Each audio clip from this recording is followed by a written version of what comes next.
Hey everyone, so I'm outside in February, which I did not think was going to happen. I figured what I'd do is give you a little garden tour, even though there's not much happening, obviously, but there is more than is normally happening in my garden in February. And some things are starting to come up, which definitely shouldn't be happening already. But also it's kind of nice to see my garden before it's filled with plants because you can get an idea of the structure and my containers. So I will take you around. I'm going to take you around both the front and the back deck. So if this is the first time you're actually seeing my garden, because we've been inside for a while, the front deck that I'm on right now faces west. It's 18 by 19 square feet. The back deck faces east, also 18 by 19 square feet. So let me show you what things are looking like for February. So one of the things that is different this year compared to other years is that I've left more plants in my raised beds. So I took a class last fall, and I kind of knew a little bit about this, but talking about the importance of having plants out for insects to overwinter in. So I did leave more than I normally do. Most of them are going to be pulled. So this was a fern.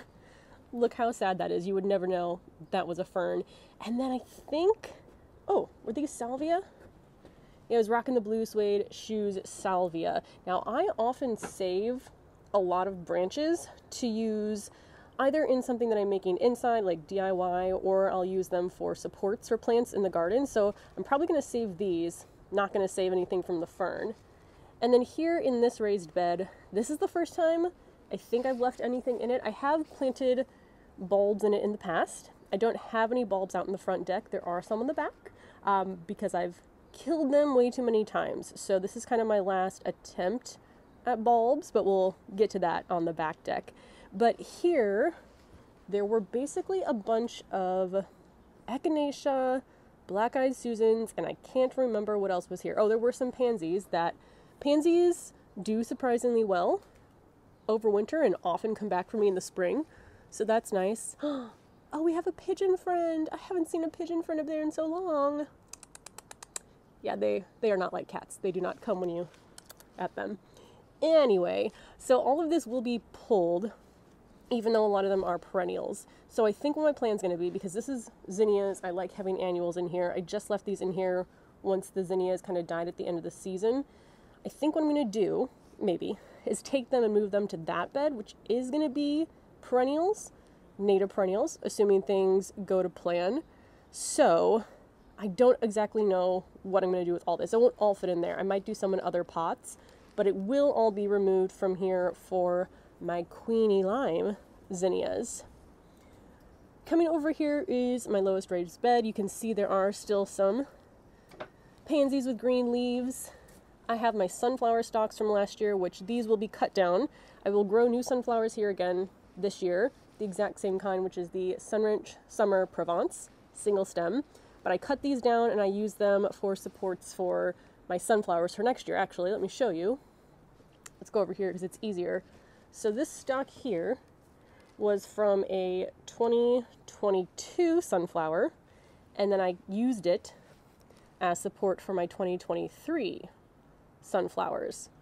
So definitely I've saved dahlia stalks and sunflower stalks for this. Save your really tall stalks. Oh, I also use them to support houseplants if I need something that's a bit longer than what I can find in store. So that's everything in this bed. That will all be, again, cleaned out. This, well, there's my hose reel, which I don't think I'm going to use anymore up here because I'm doing flexible hoses, so I need to take that down. But here is where I've already sown some native seeds. But before that, I emptied a bunch of seeds that I thought were native that were not. So that was fall of 2022, fall of 2023. I planted the correct natives, but I don't exactly know what's already sprouting in here, like what is what, because it could be seeds from the actual natives, it could be seeds that were just in here from the non-actual natives. So we're going to kind of see how this bed comes together. I'm very intrigued, but because I just sowed the native perennials last fall, and many of them do not flower in the first year, not even necessarily the second year, I also am going to put annuals in here just for some added color. I have my 3 30-gallon grow bags here. I pulled the tomato plants that were on either side. I left the zinnias, which were the giant Benary zinnias. I might save some of these stalks too, but I left those up again mostly for the insects over the winter. I also think, is it that bag? One of these bags has a hole in it, so I need to swap it out for a new one. So that'll be an interesting process. And this is my final raised bed. Underneath it is this storage bin of potting soil from the individual pots. This is my Gomphrena bed. It's always been my Gomphrena bed for the last 3 years. It'll probably be my Gomphrena bed going forward. So I cut down a bunch of the Gomphrena and just left it in here. Any really hard to get out root balls I also left in because those will be easier to pull in the spring than they were in the fall. So yeah, I'm excited to see kind of what happens here. Looks like we have something growing back. Interesting. I don't know what that was. It's always fun when things grow and you have no idea what they are. And then this is my kind of haphazard, it's a mess, do better than this, don't follow what I do. But here is my herb rack that I just leave out. This is where I grow all my herbs. I did try to tarp my table and chairs, but the tarp's blown off and I haven't come out here to put it back on as often as I should have. I do have some other pots here tarped back there, so I think the only pots with plants in them, these are my 2 rhubarbs, which have come back since 2021. My 2 raspberries, which I'm actually going to prune probably early next month, and then my strawberries, and everything else is just used as insulation. And then I have my flower cart. But that's kind of what the deck is looking like right now. I won't be doing any sort of work out here really this month, I don't think, but just good to kind of see that there is some life happening. Now let's go to the back deck, but I need to take one of these cages with me and I will show you why. By the way, in terms of layout, the front deck, you just go through what is my office and then you go back through here, through the plant room. Oh, I need to clean this door. And this goes out to the back deck. So the back deck doesn't have as many large raised beds. There's just these 3. It does, though, have the beautiful view of the church. This is definitely my favorite view. This one gets the morning sun. I don't think I'm going to add any other larger containers. Mostly what else is over here are like smaller pots. But we also have the air conditioning units up here, so that takes up a little bit of the space. But let me talk to you a little bit about the bulbs. So I've been trying to grow bulbs and leave them in my containers since fall of 2021 probably. And I quickly realized the first year that leaving them out completely uncovered, they often rotted, especially in smaller containers because we get too much rain, too much snow, they stay way too moist. I did have a good amount return in my center raised bed though, on the front. I did just the center raised bed last year and even more rotted. So what I did this year is I just planted all the bulbs in these 3 and I tarped them, which I think the tarp has worked really well to keep the moisture out. The issue I'm having now is that things are starting to sprout already, which should not be happening. We have here, I don't even remember exactly what was in here, but the earliest of what should be sprouting are like wild tulips. Was there hyacinth in there? And that should be early spring, but we are early February right now. But I mean, you can see here, there's at least like 1, 2, 3, 4, 5, 6, 7. I don't even know, are those tulip bulbs coming up? It's been very interesting seeing all these come up so far. I think there's only this one here. And then down here, at least 1, 2, 3, 4 that I can see. So even though we did have a week of like below 0 degree Fahrenheit temperatures, other than that, it's been much more mild than normal this winter. I can tell that with my super scientific method of this Valentine's Day, I can get stakes into the soil at ground level for decorations, and I couldn't do that last year. So I know that things haven't frozen over as much this year as they did last year. So things are starting to come up, and I mean, I don't think tarping them really heats the beds that much. Some of the things that somebody said to look out for was mold. I haven't had any mold growing in the raised beds. I'll show you the hydrangea in just a second. There was mold there, but the main problem now is that they're starting to come up already. I can't leave the tarp on as it is because it's crushing the bulbs that are starting to come up. So we have like, I think 10 days of sun, so I'm going to leave it open. Again, I'm tarping to keep the moisture out so the bulbs don't rot more than anything. Like, I'm not doing it for any other reason. We don't have squirrels or anything up here that can dig them up. So that is why I was covering them. But now that they're coming up, let me show you what I think I'm gonna do to still protect them from rain. So that's where this cage is going to come in. So someone on Instagram said that what they do is they have like wire protectors that you use to keep like rabbits out, and they put that on top and then they tarp. Now maybe next year I can lay down some chicken wire and then put that on top. What I think I'm going to do this year, again, keeping it uncovered for now until it's going to rain again, is kind of lay a cage like that and then put the tarp over it, because then that'll keep the tarp off of the bed. And I think that'll work. And I think I might, actually maybe I will just do that next year instead of chicken wire, because this will keep the tarp up higher.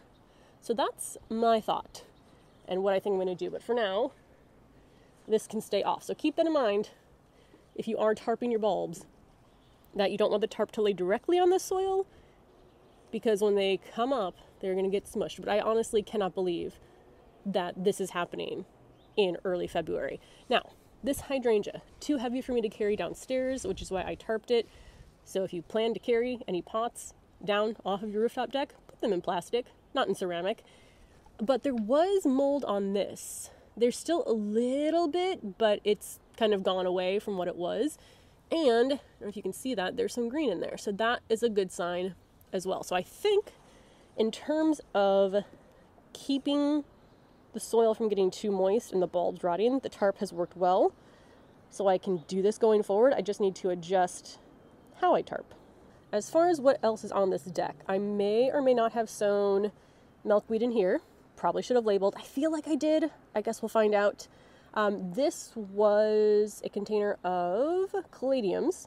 I'm still overwintering 2 in my shower, but this one, there were like millipedes or something crawling in it, so I kicked it outside. So that is just going to get repotted next year with something. And then we have my furniture. So everything is pushed into this corner because I'm trying to protect these 2 holly trees. I just got these in the fall for $20 each. They're zone 5, which you would not typically want to get if you're overwintering outside in containers. You'd want to go 2 zones lower. We're 6A, so I'd want at least 4A. I like to go even colder if I can, down to zone 3. But what I've done is shove them in the corner, also with my beach plum tree. I put like everything, like pots, this is the rug for the deck, up against it to try to protect the root ball in the container here.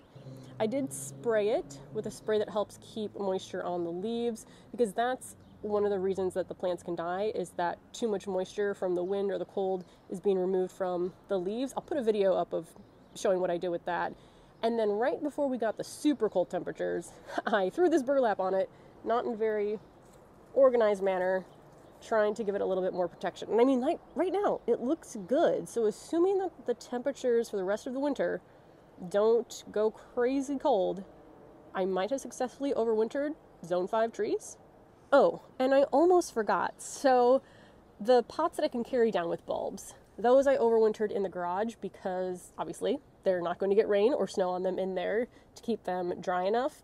And I put them underneath the table, so I wasn't really looking at them. So I took a peek, and my daffodils are coming up. The garage is heated. It doesn't stay super warm, but it also doesn't get below freezing. But because it's been, again, so mild, the garage heater hasn't even had to really kick on. So these think it's time to come up, which is why I've moved them out here where it is a little bit colder, in hopes that they understand it's not time for them yet. But we'll see how that does. I have 3 other containers of bulbs. Those are doing fine. And then I just have my little wrap on my hose faucet. So that's my February garden tour. Didn't think I'd be doing one of those, but it is exciting. I really hope I can continue to do bulbs because it's exciting to see something coming up. I also really do like that I've left some plants in the beds, even if, you know, they look brown and dead, because it gives me something visually to look at, and I'm really enjoying that. So what I want to get better at this year is getting more perennials, especially in pots, I think on the back deck, evergreens that are going to hold color, something that just gives a little bit of interest in the winter out here. Someone also recommended that they leave their gomphrena up, and I think that probably holds its color really well. So I want to get into the idea of what can I keep out here easily that will survive. So that's going to be my goal for this year, adding some more of that. But we're outside in February, early February. That is crazy. I'm hoping that the winter for the rest of it's pretty mild. We can start getting a jump on gardening a little bit earlier. But that is my garden. Let me know if you have any questions, and I will see you in the next video where we'll probably be back inside. Bye.